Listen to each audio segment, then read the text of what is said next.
Now, if you have crow to handstand or frog to handstand or very close to it, that could be freestanding or it could go close to the wall, then a great progression or just another exercise that you could train at the same time is the calisthenics skill L-sit through to bent arm press to handstand. And that's what I'm going to go through today.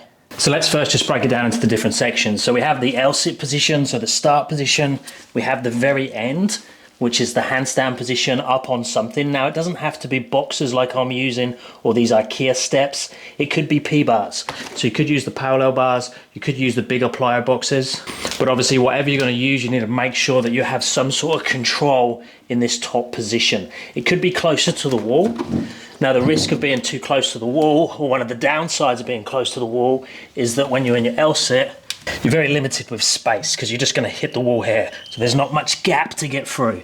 So you probably could go something like this and still get through and up, but the wall's quite far away. But that is an option if your balance isn't that great at the top. Then we can look at the transition from the L-sit through to the shoulder stand. So L-sit position through to this start of the push. And then we have the push position up to handstand, which is exactly the same as that crow, lifting up and going into handstand. Now, the cool thing that carries over there with that momentum taking you up into the handstand is that exactly the same thing here works. When I use the momentum from here to go round and then push up, look at the position that I'm pushing from. It's like there to there. It's very different than coming through to a deep shoulder stand position and then trying to push out of there.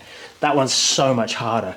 So if we can use the momentum of the transition coming around, then the push up, this skill is actually much, much easier than a deficit handstand push up. So that's where if you already have that crow to handstand, doing the L-sit through to that crow position and going up should be easier than doing the strict slower version. But we do need to have that confidence to push up onto a higher surface. So we could break that down and train each of those elements separately and then put them all together. So you could isolate that L-sit, really trying to work on straight leg position, hold time in this position.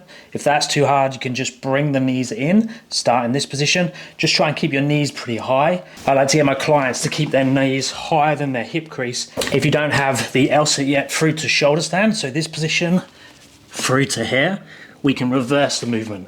So you can do very slow controlled entry to shoulder stand, very slow controlled transition through to L-sit. And then in time, you'll be able to do that in the opposite direction. If you're still working on your crow to handstand, nice slow eccentrics coming down through to tuck, down, bend the arms, catch in that position, slowly come out. If you need to, you could use the wall even more. So laying against the wall, there's a prerequisite here that you can do this in a strong position without collapsing. And then I can bend, roll down through the spine, start to bend the arms, make the shelf, and then come back out of it. That one is a great exercise, but it can be quite hard on the body, it's hard on the wrists, and you definitely need to have some sort of bent arm strength already. Pike push-ups and things should be very comfortable. And we really need to understand how that articulation of the spine happens as you come down, as you roll through that low back, mid back, upper back, rolling down just like the press. Then we can start to really use momentum to help us get up. So starting in this back position, so all the way into the feet, slowly come forwards, head comes down, shoulders come up. So it's now like a jump going up. Get comfortable with that, then start to slow it down a little bit, but you're still using momentum to kick you up. We can do eccentrics. Now the eccentrics are a little bit confusing in terms of what happens first. So I could bend the arms like I'm doing an eccentric handstand push-up, or I could roll through the spine and bring the legs down, or I could do a bit of both. But you got to find your comfortable pathway and see which one you can control the most. It's all about time under tension and having no places or areas in that movement where you drop. And for some people, the concentric is actually much easier to work out than the eccentric, especially if you already have crow to handstand and you're happy to just go for it. So starting in that L-sit, nearly swinging through, bend the arms, push out and up. Don't worry about it being super clean. So there's a little bit going on there, but if you do have frog or crow to handstand, if you do have L-sit to shoulder stand, there's no reason why you can start putting that all together, especially if you're super comfortable at that elevated handstand position. You'll find programs for handstand balance, crow to handstand, handstand push-ups, presses, L-sits in my app. Link is down in the description. Reach out if you have any questions, stick them down below in the comments, and I'll speak to you next time. Thanks, guys.